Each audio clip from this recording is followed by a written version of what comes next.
Soy Saskia Niño de Rivera y soy cofundadora de Reinserta. Primero, para entender la empatía, creo que es importante que entendamos la diferencia entre empatía y simpatía. Eso es algo que alguna vez escuché de la antropóloga y socióloga Brené Brown, donde explicaba cuál es la diferencia entre ser empáticos y tener simpatía por una persona. Cuando eres empático, que creo que esto es lo que nos está faltando mucho en México, todos tenemos simpatía ante las cuestiones. Me meto a mis redes sociales, veo que hay un niño con cáncer, le doy like y digo, ay, pues pobre de él, ¿no? Lo estoy viendo desde un lugar de lejanía cuando realmente no me estoy pudiendo poner en los zapatos. El ser empático con una persona es muchísimo más complejo porque implica las habilidades que puedas llegar a desarrollar o a tener de ponerte en los zapatos de esa persona, y eso lo puedes hacer únicamente si te identificas con algo de esa persona. Y eso hace que entre seres humanos conectemos. La empatía genera conexión humana y la simpatía genera desconexión humana. Yo doy un like y digo, pobre de él, no es mi problema. Si soy empática, a ese momento me relacioné, me asocié con la historia de esa persona y me da la capacidad de ponerme en los zapatos de esa persona para realmente entender qué está viviendo esa persona y por ende poder ayudar desde otro lugar. A mí me gusta mucho la frase, como lo dije antes, odia el delito y compadece al delincuente. Creo que todos en esta vida hemos hecho cosas buenas y hemos hecho cosas malas, unos peores que otros, sin duda. El castigo ya está, la cárcel es el castigo. ¿Cómo genero la empatía suficiente para no categorizar a una persona por el acto que cometió? Una persona está en la cárcel porque cometió un delito y el castigo lo está viviendo porque se le impuso una sentencia que le puso un juez. La empatía que tienes es la capacidad que vas a tener para crear modelos y para crear programas que realmente ayuden a esa persona a que no vuelva a caer en ese delito. Y el que haga que no vuelva a caer en ese delito hace que México apueste por un México donde haya menos criminales en la calle. Ser empático no es algo con la cual nos despertamos todos los días, porque como bien dije, el tener la capacidad de empatía es tener la capacidad de sentir lo que está sintiendo la otra persona, y la única manera que logramos eso es identificándonos y poniendo una experiencia personal que nos haga sentir lo mismo que esa persona. Por ejemplo, mujeres en prisión que mataron a sus esposos. Otro día hablaba con Alejandra, con una de ellas que mató a su esposo. Me decía, bueno, yo estaba acostumbrada a que mi esposo me golpeara. Eran golpes constantes, era una violencia tremenda. Un día llegué a mi casa y estaba encima de mi hija de 9 años, la iba a violar y la estaba golpeando. Ahí dije, se acabó, y lo maté. En ese momento yo, cuando me lo conté, me acuerdo que dije, yo también soy mamá. Me imaginé a alguien agrediendo a mi hija y me puse por un segundo en los zapatos de Alejandra, entendiendo que quizá igual, no sé si hubiera hecho lo mismo de matar o no matar a la persona que le estaba haciendo daño a mi hija, pero sí entender ese impulso que la llevó a hacer lo que hizo. Simpatía hubiera sido decir, bueno, pues pobre de ella, pero pues es problema de ella.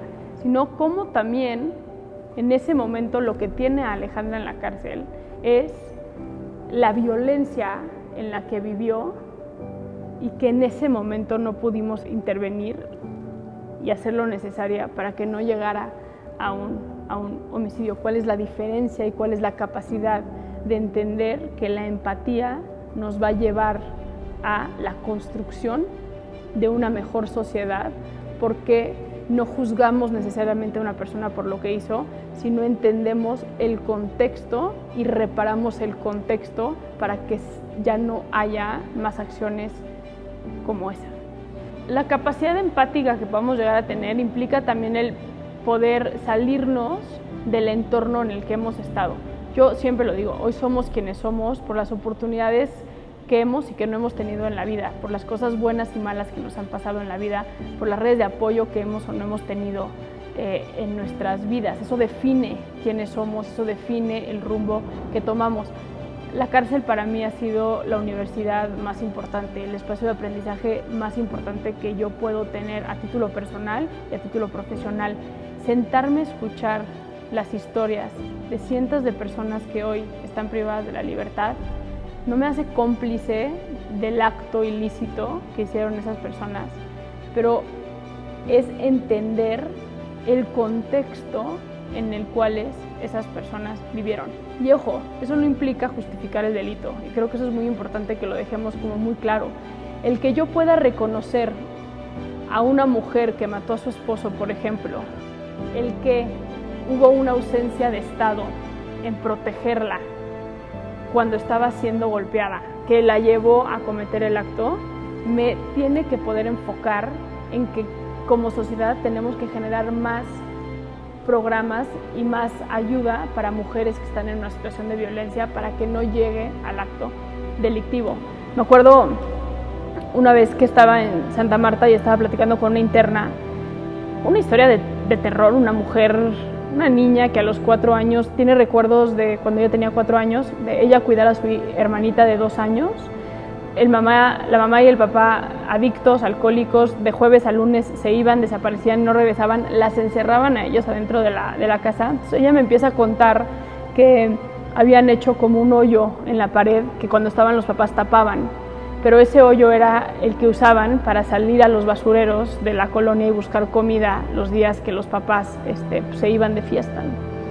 Y estaba contándome esta historia de terror, de la violencia en la cual llegaban los papás crudos, intoxicados, una mujer que a los 7 años de edad el papá la usó para una fiesta, la prostituyeron, la usaron, entre varios la violaron, una mujer que a los 11 años estaba siendo prostituida en la Merced con un problema severo de adicciones, adicción que generó por el mismo contexto en el que estaba, y de repente platicando con ella, entra la directora del penal, se la queda viendo y se me queda viendo a mí y me dice: licenciada, que yo no entiendo por qué usted gasta su tiempo platicando con este tipo de mujeres, con este tipo de delincuentes. Me acuerdo que salí de ahí muy reflexiva, de los días más tristes de mi vida, yo creo, porque creo que eso fue muy simbólico de lo que pasa en México. Sí, ya era una mujer de casi 30 años que estaba en la cárcel por robo, pero también era una mujer que cuando tenía 7 años, cuando tenía 11 años y la estaban prostituyendo, no hicimos absolutamente nada por ella. Entonces, a veces categorizar y nombrar a una persona por el acto que cometió es la vía sencilla y es la vía fácil y es la vía que nos justifica para no involucrarnos en el dolor que es ver más allá de por qué un acto ilícito es cometido. Y eso es lo que se trata de hacer desde Reinserta, porque solamente ahí está la solución de un México mejor. No puede ser posible hoy que en México nuestro sistema de justicia penal esté completamente llevado por corrupción e impunidad, donde eres víctima en este país y las posibilidades de que encuentres justicia es del 3% únicamente. Crear un México más seguro también implica en que le demos la vuelta a la página a buscar venganza. Desafortunadamente, hemos creído que la venganza es la solución para un México mejor y un México en paz. Tenemos partidos políticos cuyas propuestas son y se ven beneficiadas por el enojo y la tristeza y la impotencia de la gente de no encontrar justicia. Un partido que propone pena de muerte, partidos que proponen cadenas perpetuas, pero no tenemos a los políticos que proponen la reconstrucción de fondo del tejido social. Y la gente necesita escuchar ese odio, esas condiciones inhumanas hacia las personas que cometen delitos, porque estamos tan lastimados que creemos que la venganza va a ser esa pequeña dosis de placer que recibimos al saber que alguien que cometió un delito la está pasando igual o peor. Eso no nos lleva a nada. Creo que darle la vuelta a la hoja es encontrar un sistema de justicia que no esté regido por la venganza. Está comprobado que la pena de muerte no hace que bajen los delitos. Está comprobado que sentencias más altas no hace que bajen los delitos. ¿Por qué seguimos apostando por eso? Me acuerdo una vez que me tocó entrar a la cárcel y había una mujer que había quemado a sus gemelos de 2 años y El penal estaba vuelto de cabeza, a la mujer la querían linchar, los niños estaban en el área médica esperando a que el DIF llegara por ellos. Yo, por alguna razón, me subí a hablar con esta mujer y la conclusión de la plática con esta mujer, una mujer completamente golpeada, aterrada, una mujer que no tenía más de 27, 28 años, era que los niños no dejaban de llorar y por eso los había quemado. Mi reacción automática fue, vaya vieja tonta que cree que si quema a sus hijos los niños van a dejar de llorar. Pero entrándome y entendiendo el porqué del acto, me di cuenta que era una mujer que estaba completamente cicatrizada ella, que desde que había ella tenido uso de razón, su papá la entrenó a quemarla si lloraba. O sea, ahí estaba yo hablando con una mujer de 27 años acusada por homicidio, que probablemente llevaba toda la vida sin expresar la emoción de tristeza, que estaba replicando lo mismo con sus hijos. Al adentrarme al por qué estaba tan desesperada para que los hijos dejaran de llorar, me di cuenta que estaba la mujer durmiendo en un dormitorio con otras 6 mamás. Imagínense una celda con 6 mujeres con hijos chiquitos, que probablemente había uno recién nacido de, no sé, 5 días, 15 días, y había niños de 2 años, cuyo ciclo del sueño es muy distinto. Entonces, para el día 8, que los bebés recién nacidos no dejan de llorar y no dejan dormir a los demás niños, pues obviamente empieza a haber mucha irritabilidad, se empiezan a irritar mucho las mujeres. Y esto fue un gran aprendizaje porque saliendo de ahí tenemos que generar condiciones para prevenir la violencia dentro de la cárcel.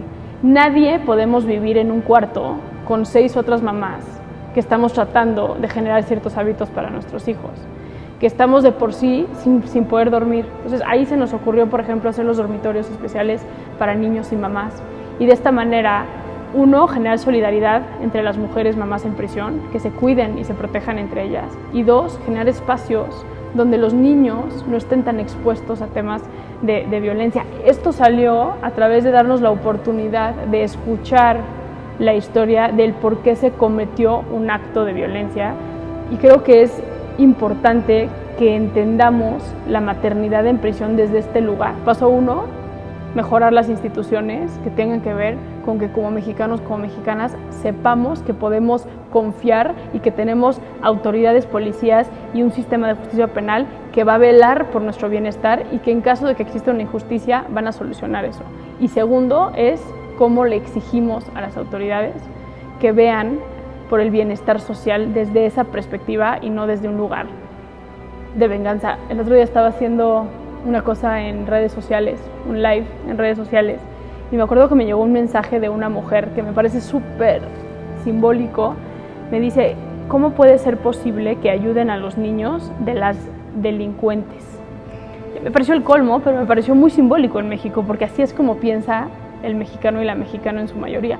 ¿Qué tienen que ver los niños con el acto que cometió su mamá? Pero esta mujer estaba tan nublada de enojo y necesidad de venganza que ya estaba queriendo vengarse con los mismos niños, hijos de estas mujeres, por la rabia y el enojo de vivir en un México tan violento.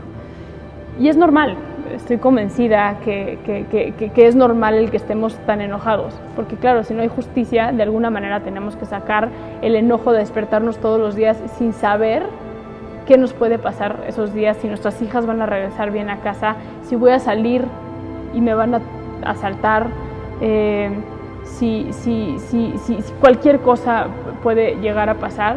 La venganza es el instinto que tenemos como seres humanos, pero darle la vuelta es empezar a hablar de paz y es empezar a construir el tejido social, y eso empieza por entender que la justicia no es sinónimo de venganza.